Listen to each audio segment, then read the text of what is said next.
He's got injuries to his head, his neck, his testicles, his liver, his spleen.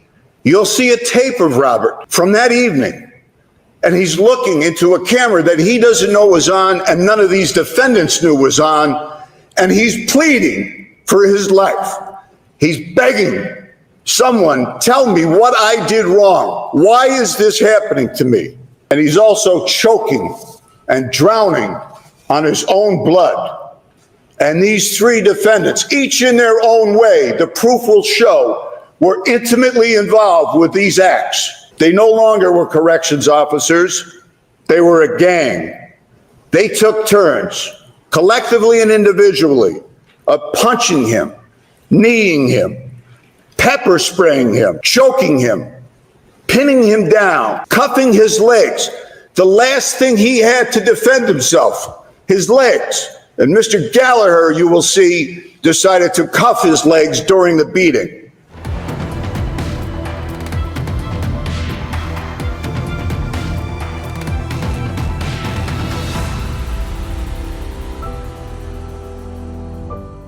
Science doesn't lie, but silence can. These are the 4 body cam angles from that night at Marcy Correctional. We've synced this with the prosecutor's opening statements from trial. Watch as the evidence tells the real story of the death of Robert Brooks. Marcy is so terrible, which would have something to do with the case if Robert ever set foot in Marcy, which he didn't.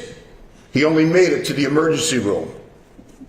You will witness on tape this depravity firsthand. It will be gut-wrenching. It will be almost beyond belief that these 3 men, sworn to protect Robert Brooks and do their duty, treated him with such depravity.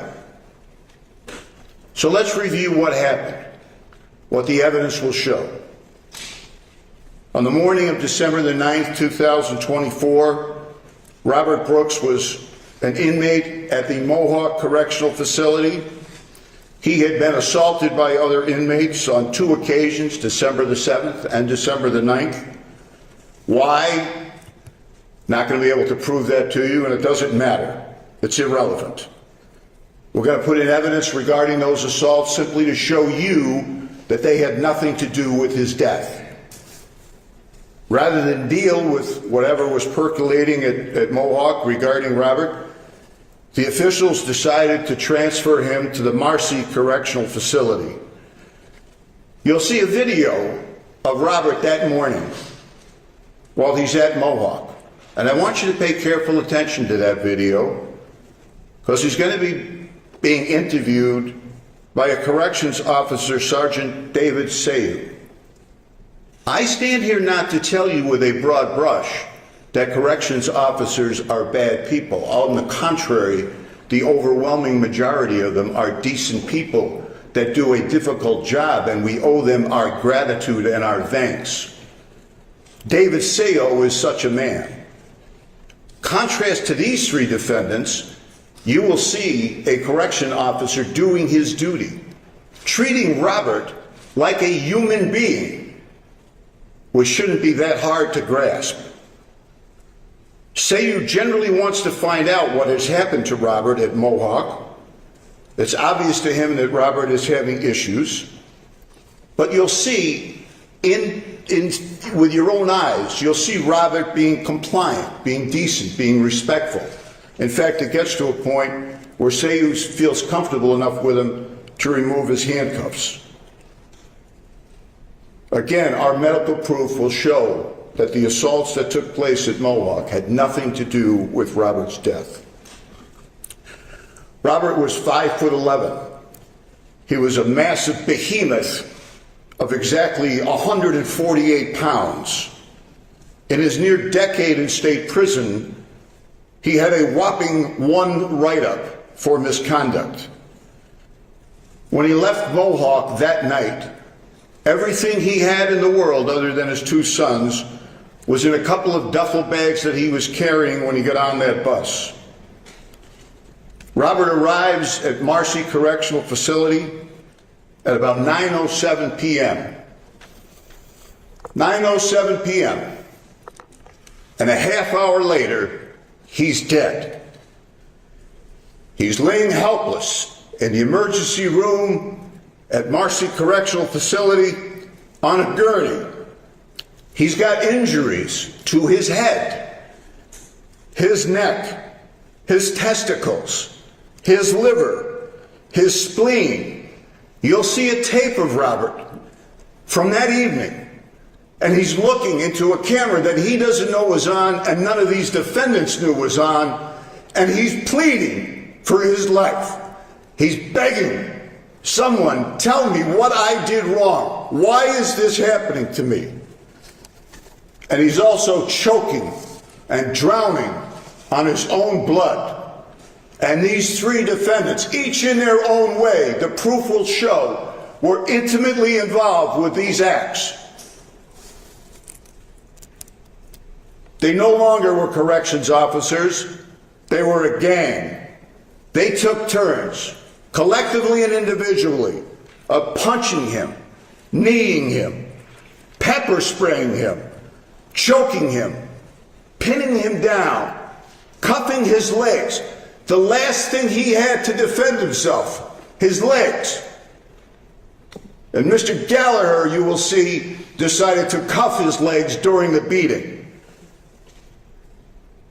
Having done this line of work for some time, let me suggest that what's in your mind right now is, surely, Mr. Fitzpatrick, there's more to this. You're leaving something out. He must have spit at the officers. He must have degraded them in some way, insulted their manhood. The truth, the sickening, gut-wrenching truth that you're about to experience is that he didn't do a damn thing. Absolutely nothing. He was greeted by these three men and others. David Kingsley and Nicholas Kieffer were part of the welcoming committee, along with Glenn Trombley and Robert Kessler, the latter two who you will hear from during this trial, and they were soon to be joined by Mathew Gallagher. Trombley and Kessler will be witnesses.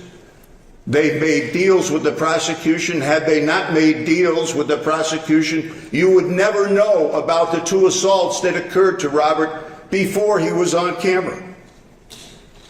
You can choose to disbelieve them or not, or believe them. That will be up to you.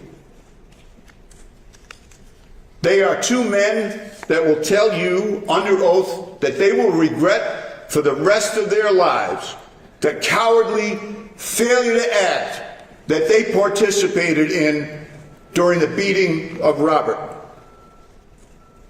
Someone long ago said, an event has happened upon which it is difficult to speak, but impossible to remain silent. Impossible to remain silent. The words of Edmund Burke from 200 years ago. Even today, they explain the decisions of Trombley and Kessler to testify, reluctant as they may be, ashamed as they may be, and credible as they may be, to speak about something which is impossible to ignore and impossible to remain silent.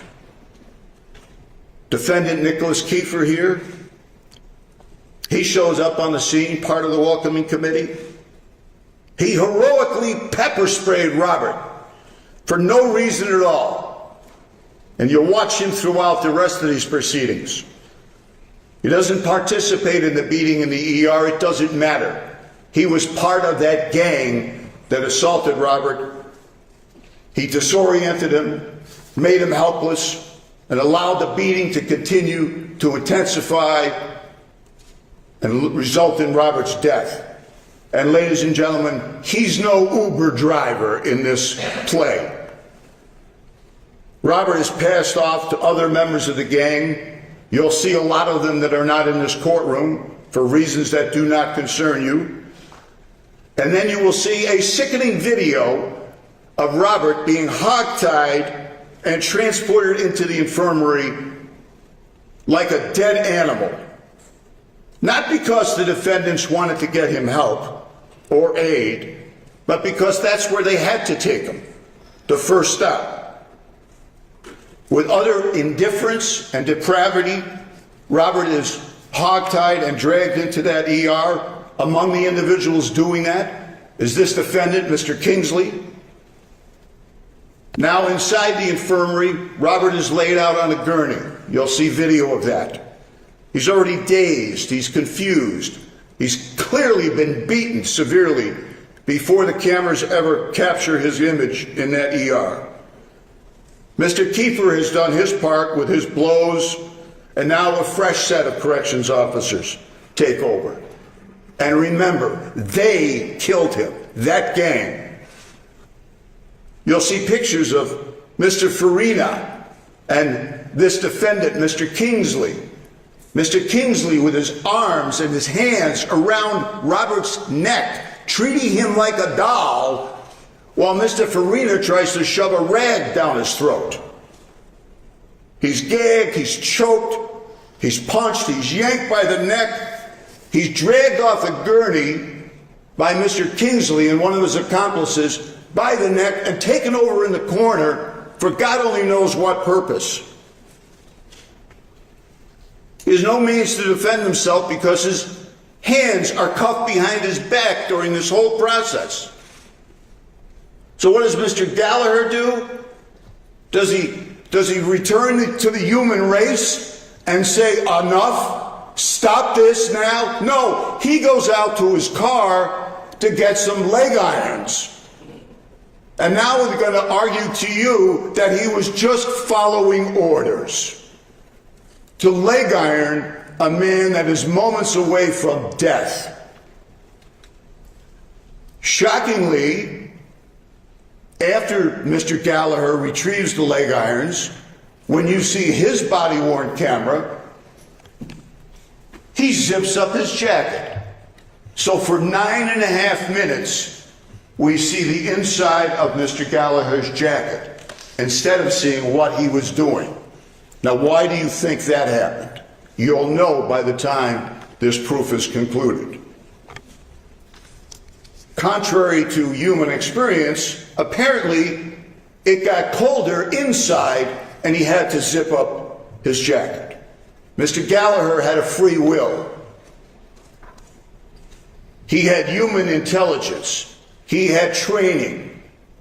He saw a man being beaten. He had no obligation, no duty, and God help us all, no human decency to put leg irons on that man. He participated in that death. He aided everyone that was there, and that's what the evidence will show and proved. An ambulance wasn't called for Robert until 9:40 p.m. They rush him to Wynn Hospital. He has no chance. Despite Herculean efforts, he is pronounced dead. Now, many months later, we appear in this courtroom because an indictment has been returned against these three men and others. Mr. Kieffer is charged with offering a false instrument for filing in the first degree.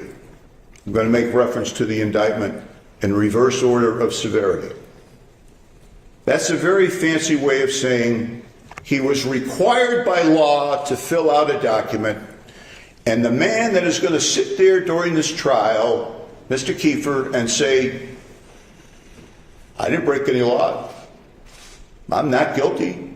I'm presumed innocent. He bald-faced lied in his report.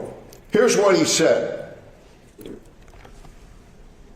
Prior to entering the emergency room of the infirmary, all force ceased being used against Robert Brooks. That's his story then. You'll see him walking around, looking in, participating, chuckling, hanging with his fellow gang members, while this poor 43-year-old, 148-pound guy is being pummeled like a rag doll a few feet away from him. I will ask you to convict Mr. Kieffer of that count. The defendants, Mr. Gallagher and Mr. Kieffer, are charged with gang assault in the second degree. I must and I will prove to you that they had intent to cause physical injury to Robert Brooks. Good Lord. Did they intend to cause physical injury? You won't have any doubt of that whatsoever. They were aided by multiple people. They caused serious physical injury to him. Good Lord, they caused his death. And I will ask you to return a verdict of guilty against Mr. Gallagher and Mr. Kieffer for gang assault.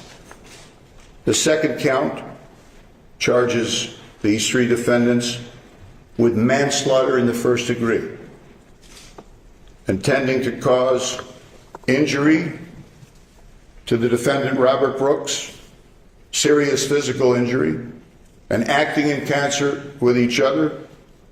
Sounds complicated at first, but when you boil it down, it's pretty simple. You're going to see massive evidence that this gang, this whole group of these people that stopped being corrections officers the moment Robert got off that bus, that their motive, their operandi was to cause serious physical injury to this man, and they wound up causing his death. And the final count, the most serious count, depraved indifference to human life. Depraved indifference to human life. Nicholas Anzalone, David Kingsley, Anthony Farina, Christopher Walworth, Mathew Gallagher, Nicholas Kieffer. Three of them on trial here today.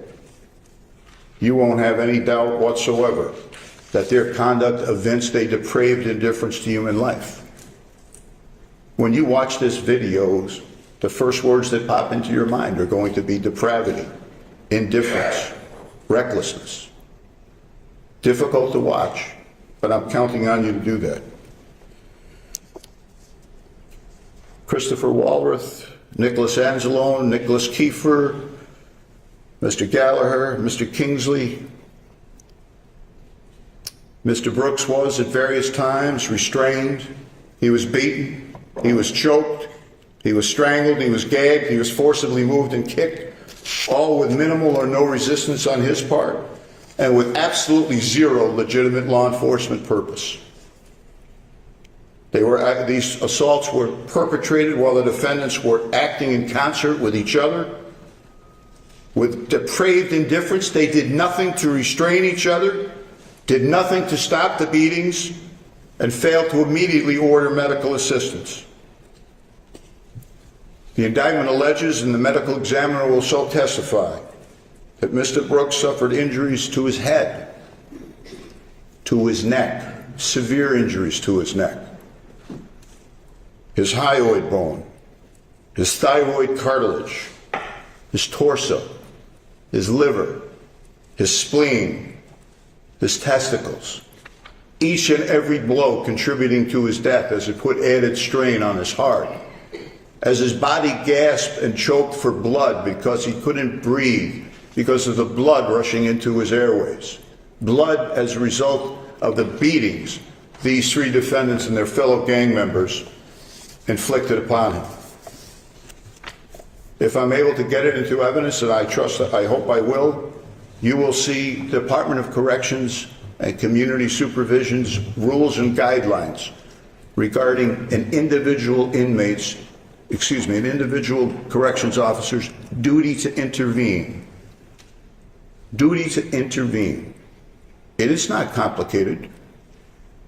When you see what you will see with your own eyes, and you realize that these three men did nothing to intervene, I ask you just please follow your oaths. Follow your oaths and follow the facts in this case. I will show you all three of these defendants have signed acknowledgments within a year of this homicide, that they all acknowledged being trained in that area and understood what their duties were. And they don't get to change that because it's October of 2025. You'll see the signed form by David Kingsley. You'll see a signed form by Mathew Gallagher. You'll see a signed form by Nicholas Kieffer. You're not supposed to help and stand by while others beat an inmate to death. It really ain't that complicated. You'll see as I already alluded to, Mr. Kieffer's use of force report, which is a total fabrication. It's complete nonsense. You'll see a use of force memo by Mr. Kingsley. Again, glaring by its omissions. If you read the use of force memo, you'd think that Robert tripped on a piece of ice on his way into the infirmary. Now, how can I tell you with such certainty that I will prove all of these things to you? Because my most important witness in this case, ladies and gentlemen, there's 4 of them. They're body-worn cameras, about the size, a little bigger than a pack of cigarettes. All 3 of these defendants are supposed to wear them and supposed to activate them every time there's an encounter. Not only did they not activate them, Mr. Gallagher went so far as to cover his up as he zipped up his jacket. You know how many of these defendants activated their cameras? 0. Not one. 9/26, when Mr. Brooks is a danger to absolutely no one, Mr. Gallagher, at Sergeant Trombley's direction, goes out to retrieve leg irons, and then at exactly 9:26 and 33 seconds, he zips up his jacket. The evidence is going to show that the rest of these defendants were unaware that video was being made. Can you imagine what this trial would be like if I didn't have those videos? Can you imagine what their stories would be? We already know what Mr. Kieffer's story is. Nothing happened after he entered the emergency room. You'll see that that's completely fallacious. If I didn't have these tapes, I'd be listening to stories about, oh, it was icy out. He was resisting arrest. We bravely had to defend ourselves. And we were barely able to restrain him because he was in a psychotic rage from some drug. But they didn't know that each of these 4 body-worn cameras from 4 separate corrections officers were storing data that the New York State Police were able to recover. And you'll hear about that, and you'll see these tapes in all their depravity. I won't have to say much as I show those videos to you. I won't have to. Because if you're the people I think you are, you'll know exactly what happened. There's no audio, and you will have ample time during the course of this trial to familiarize yourself exactly who is who on that tape. You won't get it the first time, trust me. It's difficult sometimes. You'll be able to tell Robert Brooks because he's the one bleeding and dying. You'll see a composite of all of those tapes together. And then when I finish presenting that tape to you, remind yourself that these 3 defendants are sitting here telling you, we broke no laws. You know, I go to Disney World a lot. My favorite ride is Pirates of the Caribbean. I'm not ashamed to admit that, but as you walk in, if any of you have ever been there, there's this baritone voice that says, dead men tell no tales. That's not true.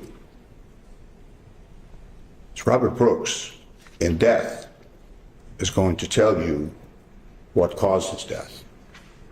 We're going to present to you Dr. Katya Merkulova, and she is going to describe to you in excruciating detail the injuries that Robert suffered, the number of injuries that he suffered, the lethality of the force used, how each one of these blows, as I mentioned earlier, put strain on his failing heart. She'll tell you that Robert had a synthetic drug in his system, and she will very, very clearly tell you how that had absolutely nothing to do with his death or with his conduct. In fact, the only thing it had to do with it is probably ameliorated some of the pain that he was suffering. These defendants took Robert's life, these 3 and others, with such callousness and such brutality that it will probably take her close to an hour just to describe to you each and every wound that he suffered. Wounds to the right side of his head, his neck, his torso, his groin, all while these defendants were smiling, joking, checking the time, pepper spraying him, cuffing his legs, telling the nurses, don't come in the room, nothing to see here, until it was way too late to save Robert. For the depravity, the indifference, the gross recklessness, the utter lack of urgency, you can look at a room full of people that look like they have about as much care as they do as to whether or not it's going to rain a month from now. They're just going about what they do. And I'll ask you to convict Mr. Kingsley because of the gross abuse that he, and you will see it, inflicted on Robert's neck, the beatings that he participated in. I'll ask you to convict Mr. Gallagher, who made it easier for these people to inflict this pain, who tried to prevent you from seeing what he was doing, who restrained this guy's legs, and he's going to tell you that it was part of his training? Where do you see Robert lying on that gurney, and you tell me what world an individual lives in to say that's part of my training? And Nicholas Kieffer, the brave pepper sprayer who had no idea what was going on, just rushed into a scene and joined in the beating. They murdered Robert. They murdered him with a depraved indifference to human life. I wish each and every one of you Godspeed over the next couple of days, and I can't imagine a better place for justice to be than this courtroom with you good people. And I thank you for your kind attention. Once again, I'm Luke Niebusch, representing David Kingsley, a husband, father of 3, correctional officer for over 9 years. This case comes down to David Kingsley's thoughts and intentions. David's intent, his mindset during the events of December 9th, 2024. The district attorney has to prove beyond a reasonable doubt that he acted in a manner that can be considered depraved, and that he did so with complete indifference and devoid or regard for human life. Murder in the second degree. In the alternative, the district attorney has to prove David intended and wanted to cause serious physical injury to Mr. Brooks and caused his death, constituting manslaughter in the first degree. Before we talk about this specific case, let's take a moment to understand the world we are talking about. Correctional officers work in one of the most dangerous environments in our society. Every day, they step into a prison which runs rampant with drugs. They deal with men who are under the influence, who are often violent, unpredictable, and often intent on harming staff, other incarcerated individuals, or even themselves. Fights break out with little warning. Weapons are made from almost anything. Tension runs high, and officers are expected to act immediately when something happens. These are daily occurrences, and they don't get to pause, review video, or reflect. They are trained to respond quickly to control situations before they spread. Maintaining control and order in the facility is critical to the safety of the Department of Corrections, personnel, and the incarcerated individuals. That is the backdrop here. The law requires you to evaluate what happened in the context of that environment. Similar to doctors and nurses in emergency rooms or firefighters and their commanders on scene, they have to act with urgency, trusting the people behind them. You will hear that Robert Brooks was involved in fights with other incarcerated individuals at Mohawk Correctional Facility on December 7th and again on December 9th, 2024.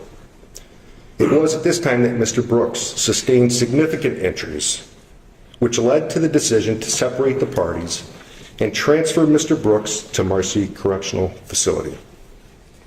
When Mr. Brooks left Mohawk and the van pulled into Marcy, from the very beginning, he resisted instructions.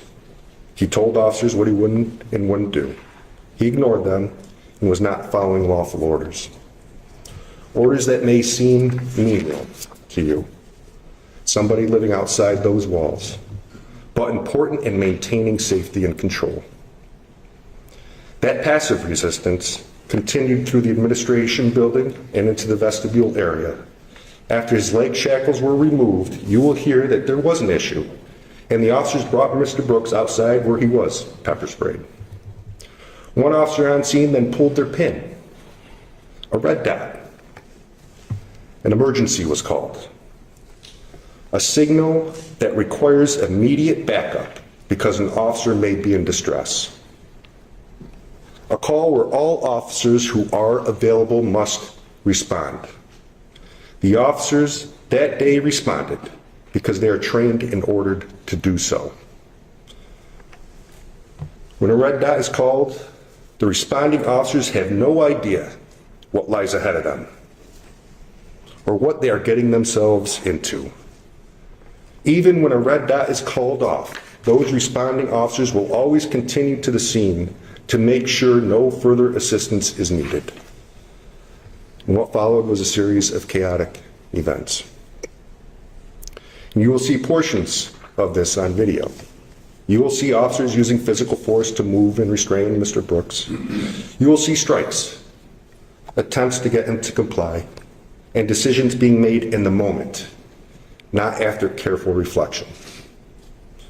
Now, the district attorney will show you those clips and say, look, that's excessive, that's depraved, that's indifferent. But your job will be to evaluate whether what you see meets the legal standard of depraved indifference or intentional infliction of serious injury. Not whether it looked rough, not whether you would have done it differently, because the lives you live are much different than the lives living behind those prison walls, and the officers live there as well. There's one particular moment you will see Officer Kingsley, my client.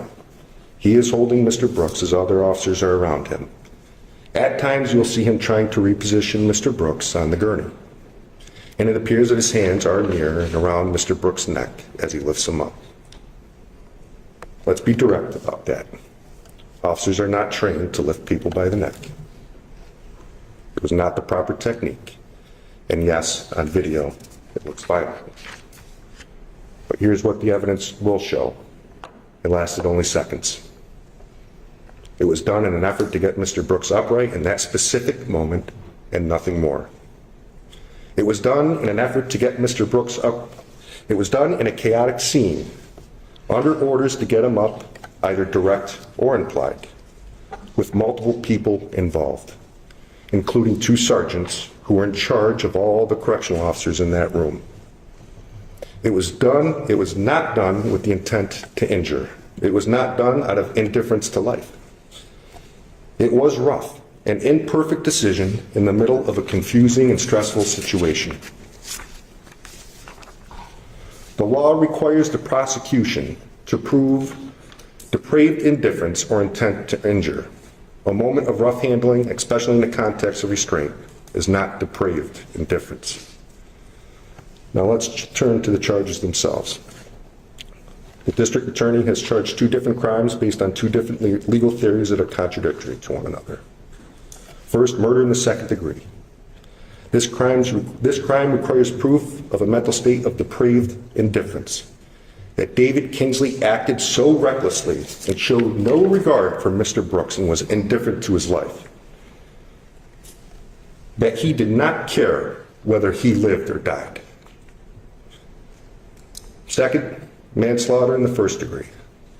This charge requires proof that David intended to cause serious physical injury, that he set out to seriously hurt Mr. Brooks, and in doing so caused his death. These are 2 very different theories. One says the actions were reckless, the other says they were intentional. Both cannot be true. You will see as this trial unfolds that the evidence does not support either theory. What happened was messy, it was physical, but it was not indifferent to life. And it was not an intentional attempt to cause serious physical injury. You will hear about the role of Sergeant Trombley. He was the ranking officer present. He at times gave orders and at others stood there and did absolutely nothing. That matters because correctional officers like David Kingsley operate within a system of trust and reliance. When a sergeant is present and giving directions, officers comply because the sergeant is expected to have knowledge and understanding of the overall situation. The evidence will show that David Kingsley did not have knowledge of the overall situation. He did not start this incident. Wasn't there. He did not order it. He was not following along in a scene he had just arrived at after a red dot was called. Officer in need of assistance. As he was holding Mr. Brooks at times, but he never initiated any strikes. None. What's significant after all this, after the struggle, after Mr. Brooks was placed back on the gurney, another officer started to recognize that Mr. Brooks was in distress, and then something else happens. You will see David Kingsley, the first officer, to begin chest compressions. You will hear testimony about CPR being performed, about efforts to revive Mr. Brooks until an ambulance arrives. Ladies and gentlemen, this is not a depraved act by somebody who is indifferent to Mr. Brooks' life. It's an officer recognizing a medical emergency and doing everything he could as they are trained to save a life. This trial will not be about whether the video is easy to watch. It won't be. It will not be about whether the officers handled everything perfectly. They didn't. It will be about whether the prosecution proves beyond a reasonable doubt that Officer Kingsley acted with depraved indifference to human life or with intent to cause serious physical injury. And when you look closely at the evidence, when you see the timeline, the orders, the chaos, the decisions being made in real time, you will see that burden has not been met. And at the end of this trial, the only verdict supported by the law and the evidence should be not guilty. Thank you. Thank you, Mr. Beaver. Mr. Bluegrain, did you wish to take it over on behalf of Mr. Gallagher? We changed the order, with your honor. On Loretta, do you wish to make an opening on behalf of Mr. Kieffer? I do, your honor. Thank you.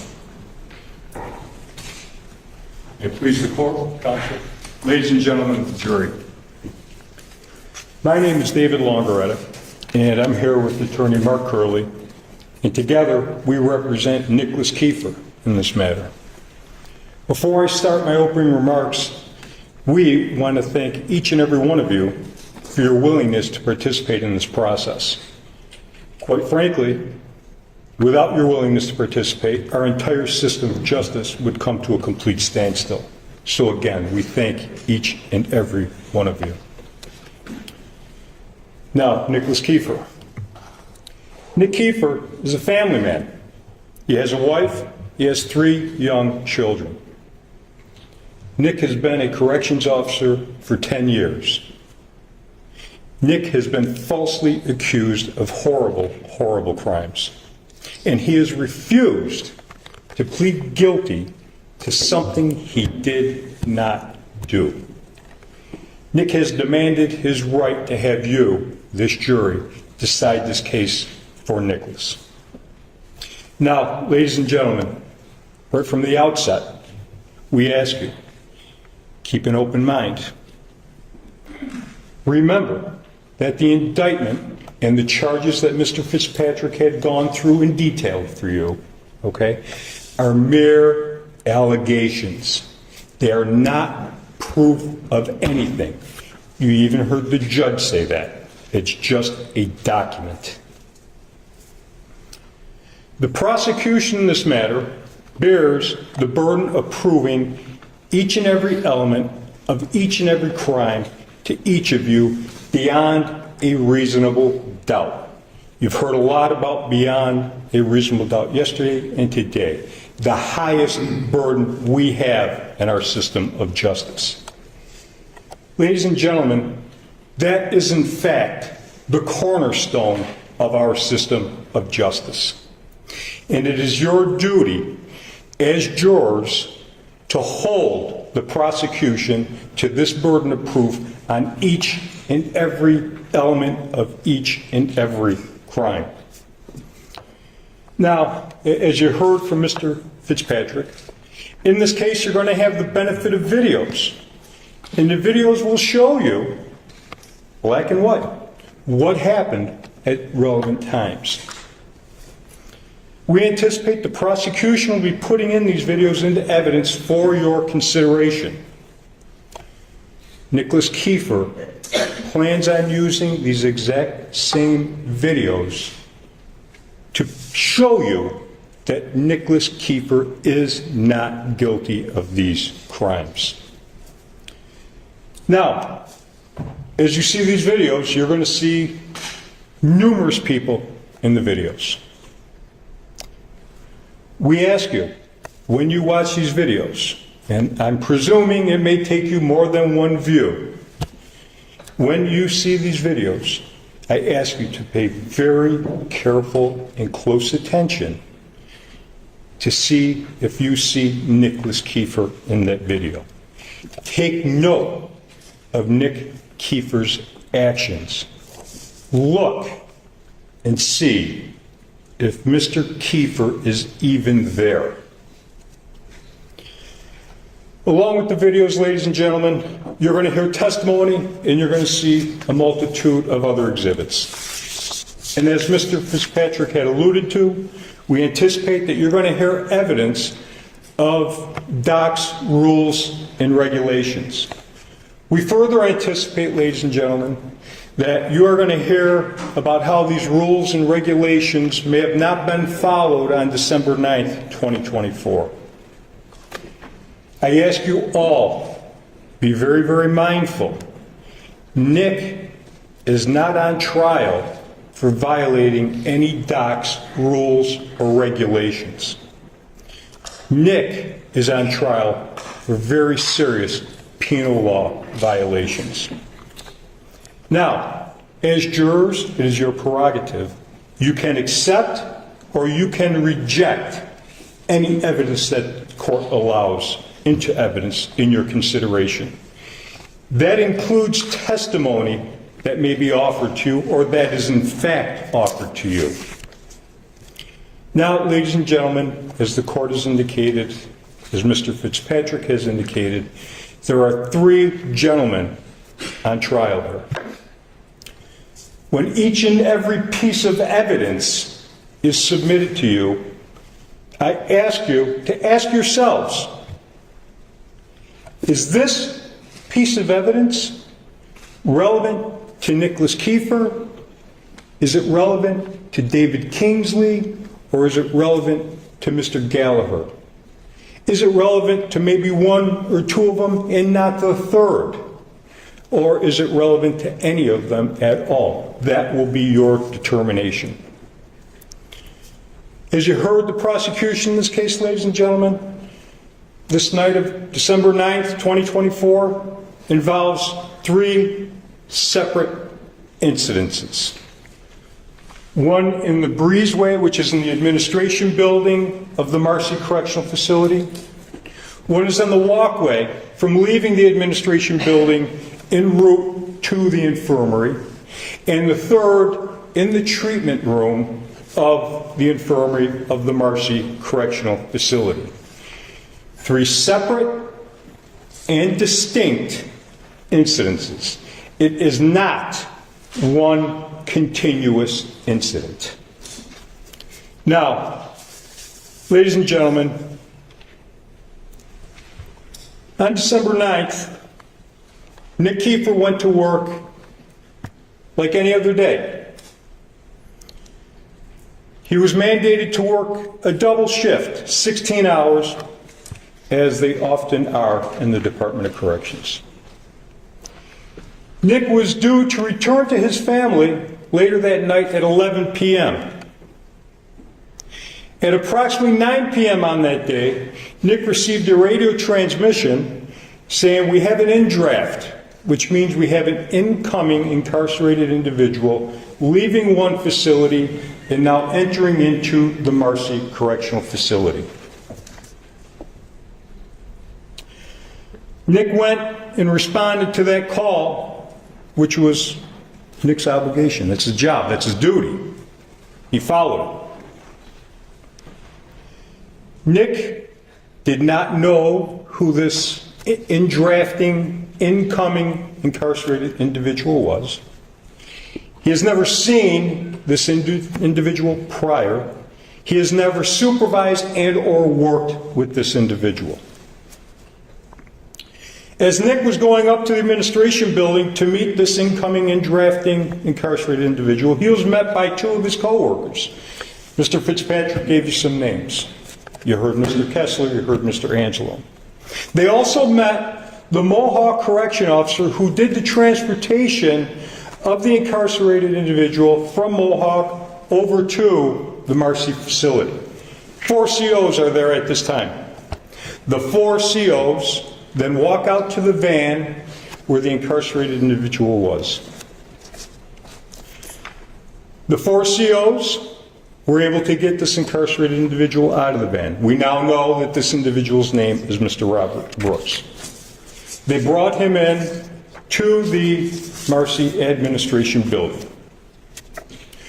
Per policy, the receiving correctional facility must ID this particular in-drafting incarcerated individual. He was then brought into an area of the administration room which we call the breezeway. You're going to hear testimony, and I believe you're going to see some diagrams of the administration building. And this is a small room, not a very big room, right before you would exit the administration building and go into the actual compound. You go through what's called a man trap. In this breezeway,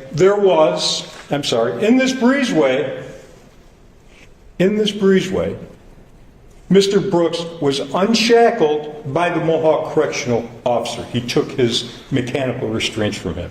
Mr. Brooks is now unrestrained. In this small room, there was a use of force incident that did in fact transpire. Started by another correctional officer, not Nicholas Kieffer. Nicholas Kieffer, not knowing what just transpired, going back to his training, he immediately went to the assistance of his fellow employee. This entire breezeway incident, ladies and gentlemen, you're going to hear from a gentleman, Mr. Kessler. He said this whole incident lasted maybe 7 seconds. After this incident, Mr. Brooks, under his own power, albeit being escorted by 2 other COs, walked out of the breezeway onto this walkway, headed towards the infirmary. Mr. Brooks became non-compliant on this walkway. As you've heard, simple orders that may mean nothing to us carry big significance in the prison setting. He became non-compliant.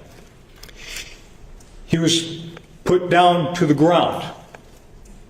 Nicholas Kieffer then went and applied the minimum amount of pepper spray to gain compliance. Now, there's going to be a question, and we're certainly going to have questions for the medical examiner, whether or not this minimum application of pepper spray even had an effect on Mr. Brooks. Mr. Brooks was then handcuffed, not by Mr. Kieffer, he was then handcuffed, and then he was escorted to the infirmary. Nicholas Kieffer did not touch Mr. Brooks for the remainder of this night. Let me say that again. Mr. Kieffer did not touch Mr. Brooks for the remainder of this evening. Mr. Brooks was in fact escorted to the treatment room. Now, Nicholas Kieffer did enter the treatment room on a few brief occasions. You're going to see this in the video. But on the few occasions, for the mere seconds that Mr. Kieffer was in that treatment room, there was no excessive force being applied to Mr. Brooks. In fact, ladies and gentlemen, you're going to hear testimony from one of the prosecution witnesses about how Nick Kieffer was ordered out of the treatment room. Now, the prosecution is attempting to tie Nicholas Kieffer to the actions of others, suggesting to you that he is somehow responsible via association. Ladies and gentlemen, as you've heard, the law requires more than that. It requires intent, it requires knowledge, it requires direct participation. We will show that Nick Kieffer did not possess this requisite intent. He did not have the knowledge, and he did not aid or abet anybody. Nick did not act with malice. Nick is not guilty of depraved indifference murder. Nick did not intend to cause any serious injury that resulted in death, and he's not guilty of manslaughter in the first degree. Nick is not guilty of gang assault because he did not cause a serious injury. Nick is not guilty of these crimes. Ladies and gentlemen, we urge you to listen very, very carefully. Consider the evidence that you, pursuant to your oath, that you deem is pertinent when deciding this matter for Mr. Kieffer. Remember, every person is entitled to a fair trial, and we believe you, the jury, will be able to do that and provide Nicholas Kieffer his fair trial. At the end of this case, ladies and gentlemen, we are confident that you will find that the evidence that the people will produce does not meet beyond a reasonable doubt burden. It will not support the charges that Nicholas has been charged with, and that you will return a verdict of not guilty. I thank you all for your time. Thank you, Mr. Hawker. Thank you, Your Honor. You agree? Yes, Your Honor. Good afternoon, folks. Mr. Fitzpatrick is very impassioned, but you haven't heard a witness yet. You haven't seen a video, haven't seen anything. But you were promised a lot. And when the time comes, let's see what that adds up to as relates to one of the three people in the three trials that are going on, Mathew Gallagher. Whenever Mathew Gallagher's name is used, it's always associated with they. They. Because Mathew Gallagher didn't harm Robert Brooks. He didn't hit him. He didn't strike him. He didn't encourage others to strike him. He didn't deny him medical care. He didn't do anything that contributed to the death of Robert Brooks. Nothing. And I'm going to be specific, and I ask you your patience, because I'm going to go through the facts as you're going to hear them unfold. As you would expect, Mathew Gallagher has lived in this community. He's a husband and father. We'll get right past that. And we also know that Robert Brooks, whoever he was, doesn't deserve to be assaulted in prison. We all agree with that. But on December 9th, 2024, Mathew Gallagher was assigned as a CO to work something called rounds.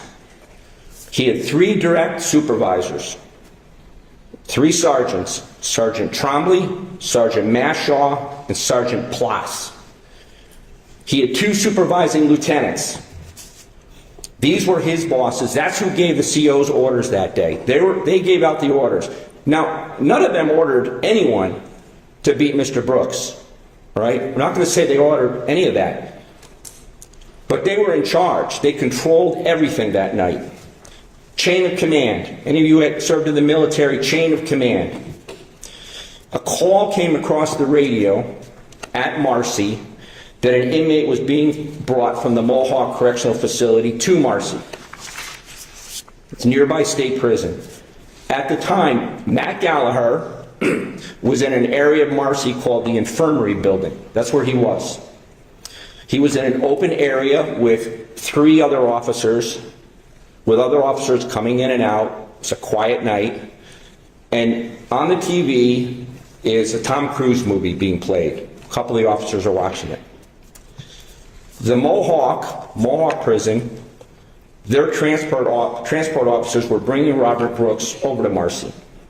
He'd been involved in fights, you've heard that, over several days. He had been struck in the head by an inmate with a padlock, swung and hit him. He had blood on his face, blood on his nose, cut to his eye, bruises all over his head. You may see pictures of those bruises. He had suffered a head injury and he was talking gibberish at times. Gibberish. He thought he was going on an airplane flight that night. That's what he thought, where he thought he was going. But when the call came from Mohawk to Marcy that an inmate was coming over, Mr. Brooks, but that wasn't known, Matt Gallagher knew nothing. He didn't know Robert Brooks. He didn't know he had been injured. He didn't know why he was coming over, and he didn't know the crimes that he had committed that got him into Mohawk to begin with, that Mr. Fitzpatrick described to you, stabbing his girlfriend. All he knew was that there was an inmate coming from Mohawk to Marcy with some type of a problem. That's why they do transfers. Now, Matt was assigned to the transport van that night. He would get into a van, he would drive around the grounds, he would check the buildings. That was part of his responsibilities. When the call came, the first thing he did was he went to the nurse's office in the infirmary building. Got out of his van, or from where he was in the lobby area, he went into the nurse's office, spoke to the nurses. He then quickly went outside to the transport van assigned to him. He was assigned a transport van.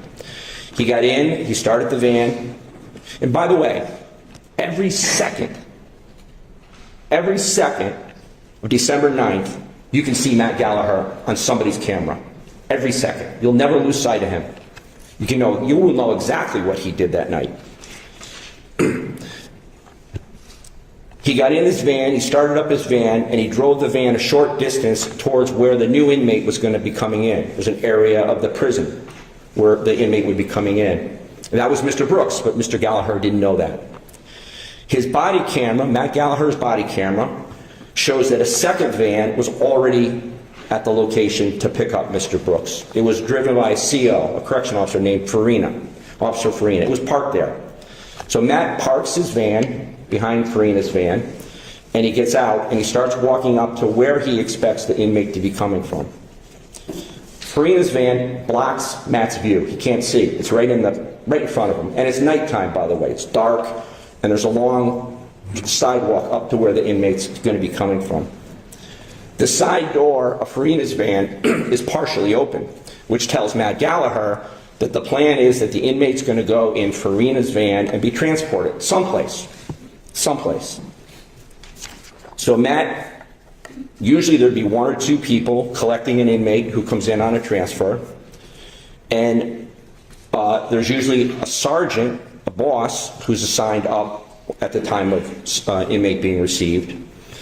And Matt stands at Farina's van because he sees the 2 officers coming towards him with an inmate, which is Mr. Brooks. He sees it.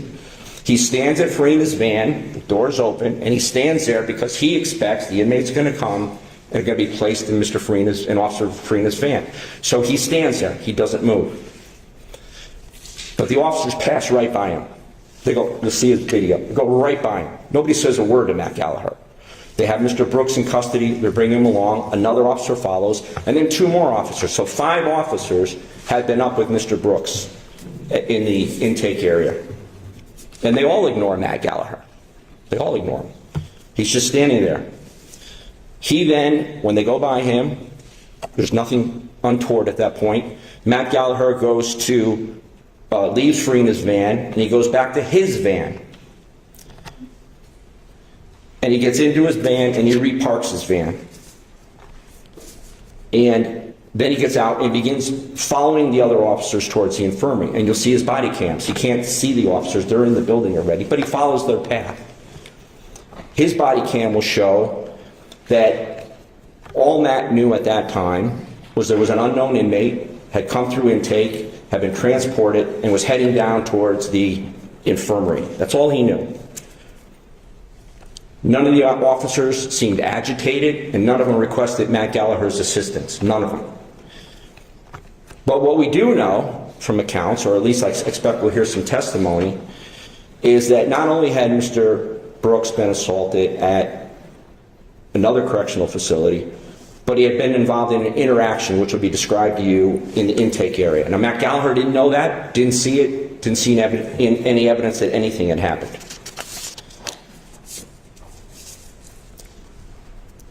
So Matt Gallagher goes down the hallway. The nurse's office is on the left. It's called an emergency room. It's called a lot of things, but it's the same as a medical office. You go in the office, there's a gurney, there's medicines in the cabinets, there's counters along the sides, and then there's an area, because this is where inmates' pictures are taken. When they come in, the pictures are taken there. There's a mat where they stand, there's a white backdrop that they stand against, and photographs are taken of them at the time that they come. It's used for that as well. Matt doesn't go in the room. He doesn't need to go in the room. There's 4 or 5 officers in the room. There's 2 sergeants, 2 bosses in the room, 2. And they're all in, he doesn't know what they're doing. He's down the hallway, and he's really doing nothing. He's just standing there doing nothing. He's chit-chatting with a couple officers, because there's officers in the hallway as well. And he stands there for a period of time. He wasn't needed. There was no need to have Matt Gallagher at that point in time. There were normal reasons that Mr. Brooks would have been brought into that room.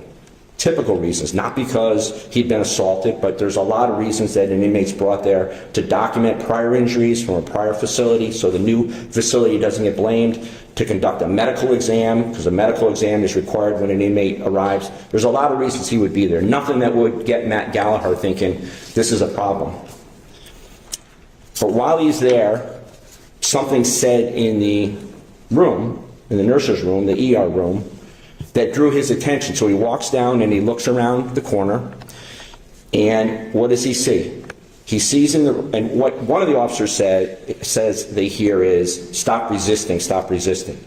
When Matt Gallagher turns the corner to look into that room, this is his vision. This is what he sees. In the corner is his boss, Sergeant Trombley. He's standing at a counter, and he's got a piece of paper that he's writing on. To his right is his other boss, Sergeant Mashaw, who's standing there with his jacket on, his baseball cap on, and his hands in his pocket. And over at the gurney is Mr. Brooks on the edge of the gurney with officers Anzalone, Farina, and 1 or 2 other officers present. And Matt Gallagher is looking around the corner, and he's watching. He has no involvement. And you'll see Officer Farina starts wiping Mr. Brooks' face. That's how it appears from the vantage point of Mr. Gallagher. He's got a white rag of some kind, or white Kleenex, and he's wiping his face. Could be any reason he's doing that. Could be blood, could be mucus, could be leftover OC spray if he was sprayed. It could be anything, or it could be he's trying to clear his mouth to look into his mouth for something being smuggled in. What happens at that moment is, it appears, Mr. Brooks bites down on Officer Farina's finger. That's what it appears.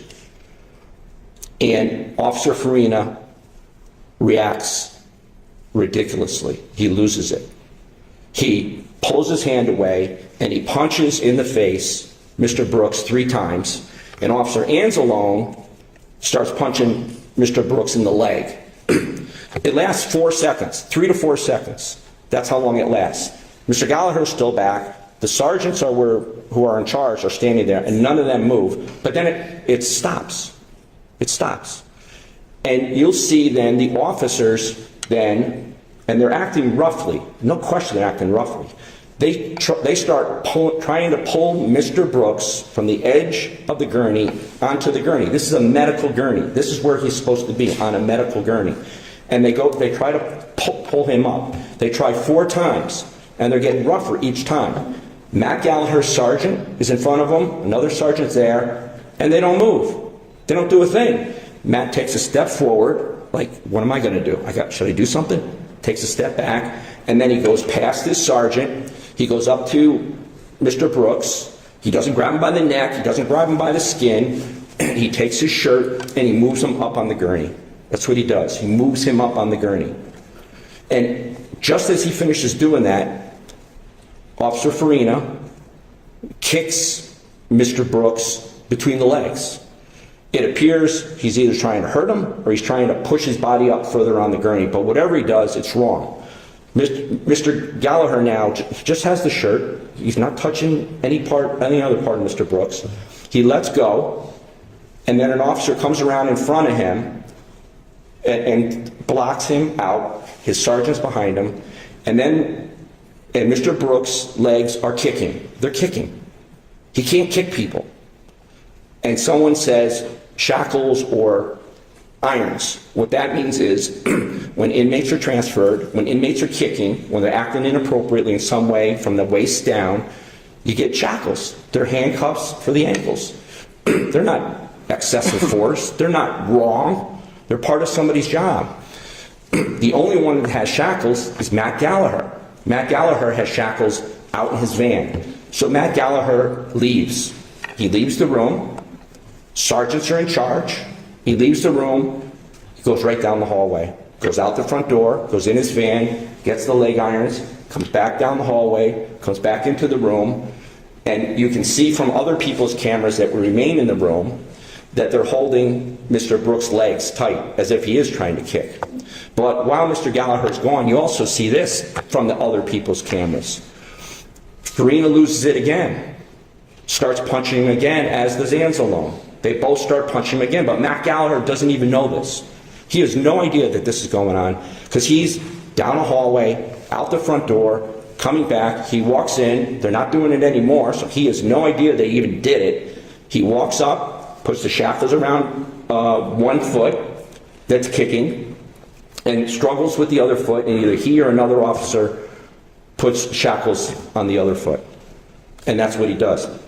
That act of shackling his legs, and you heard it, is being alleged as a basis for a murder charge against Mathew Gallagher. A manslaughter charge against Mathew Gallagher, putting shackles on the ankles of an inmate kicking. Job number 1 of a correction officer is to restrain an inmate who's kicking. Not to have him hooked up so he can be beaten, because Matt Gallagher doesn't know he's going to be beaten. To do his job. And Matt Gallagher backs up. The inmate, Mr. Brooks, out of respect, Mr. Brooks, then is brought over from the, Mr. Brooks is there for a period of time. He's leaned forward. Mr. Gallagher goes back to over by the door, stands by the door again, because it's not his situation. There's nothing for him to do. There's nothing for him to intervene in. He's doing his job. He's standing by the door. And Officer Farina, who was bit, remember I said he was supposedly bit, is, you see on camera, he starts shaking his hand and he says something. And Officer Anzalone, he must hear him say something like, God, he bit me or something. He decides to punch one more time. He punches Mr. Brooks. Nobody could stop that. Nobody could know it was coming. It happened. The sergeant The camera that records that act is the sergeant's. The sergeant is standing from me to you, away from the gurney, and he didn't have an opportunity to do anything. Or if he did, if he heard it coming, he didn't do anything. But either way, there was no opportunity to stop it.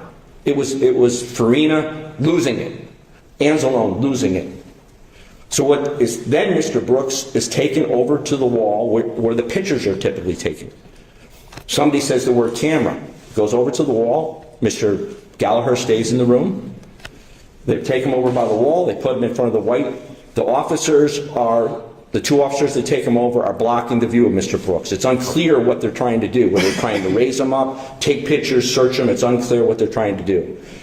He's over there for a better part of a minute and a half. And then an officer comes over and unhooks the shackles. Mr. Brooks is brought back to the gurney. He's put back on the gurney. He's brought back roughly. No question, he's brought back roughly. He's placed on the gurney, and his pants are now being taken off because they're looking at what he had on him, presumably. His pants are pulled off at that point in time, and then the officer, it's realized that he's hurt, that he's injured, and the officers start looking. After a period of time, the nurses come into the room, 2 male nurses, and you'll see the nurses, it's being alleged that Mr.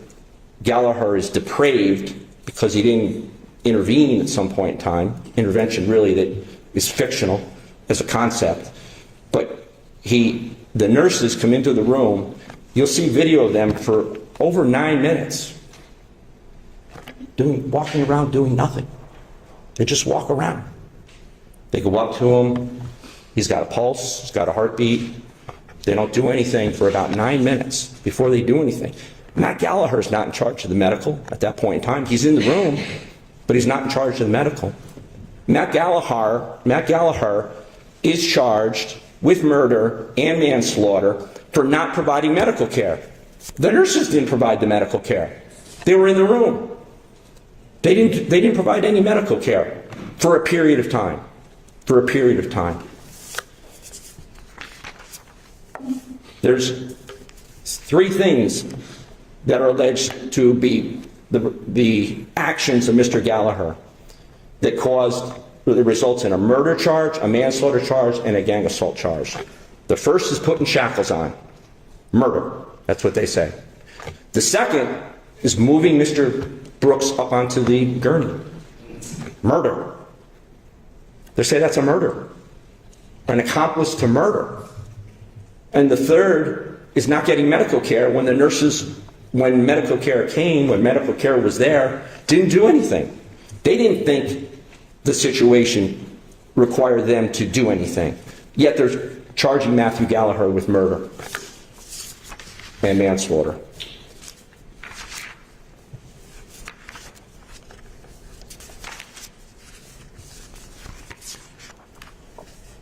The government, I gave you a lot. I gave you a lot of facts, and I'm trying to be fact specific. Because as you recall, there's 3 trials. The fact trial, I'm trying to address the fact trial. I'm not trying to talk pie in the sky kind of things and get all emotional and try to convince you of anything other than say, these are the facts that are going to come. These are what you're going to see. And I gave you a lot. I don't expect you to remember it. And I think the other lawyers said they don't expect you to remember it. It's too much information coming at once. But I do expect that I've given you a sense of how to look at the proof through the lens of what Mathew Gallagher knew and how Mathew Gallagher acted based upon what he knew. You will be judging his actions specifically. Where he was when the assaults of by the officers occurred, and how he did the best he thought he could do under moving situations, a situation he didn't create, a situation he came upon that others were involved in. And at the end, I'll ask you to find Mathew Gallagher not guilty on all the charges, despite how mistreated Mr. Brooks was, despite that. Because Mr. Gallagher is not responsible for Mr. Brooks' death. And I don't say that in the sense of, close my eyes, close my ears. He did the best that he could under the circumstances in front of him. And I'm going to ask you to find him not guilty, but I'm going to ask you to find him not guilty and feel good about it, and feel good that you did the right thing because you listened to the evidence. You paid attention to the evidence, not the histrionics, but the evidence that you're going to see through Matt Gallagher's eyes as every second that he was in that facility is on a tape recording. And I'll ask you to return a not guilty verdict at the end of the trial. Thank you. Having done this line of work for some time, let me suggest that what's in your mind right now is, surely, Mr. Fitzpatrick, there's more to this. You're leaving something out. He must have spit at the officers. He must have degraded them in some way, insulted their manhood. The truth, the sickening, gut-wrenching truth that you're about to experience is that he didn't do a damn thing. And even if he did, it doesn't deserve what happened. Yeah. No matter what he did, nothing justifies taking another person's life, and especially by New York State Department of Corrections officers. These guys are trained to protect and keep the peace with these inmates. They're not supposed to be attacking them, as we saw. And remember, everyone has to remember, when we saw this body cam footage, none of them, not a one, had any inclination that the cameras were rolling. I think Gallagher was the only one that pulled his jacket up over it just in case. But none of them had any of the knowledge. And thank God that they didn't, because had they known, they would have gotten rid of or discarded or tried to do something with that footage, or they would have just taken those body cameras off and laid them down. But imagine how many more people these 14 or 10 to 14 correction officers either hurt severely or murdered and covered up. Think about that. Let that settle in, folks. How many more? This wasn't their first rodeo. This wasn't the first time for them. You could see how normal this operation was for them. How many more inmates did these correction officers kill or severely injure? Think about that.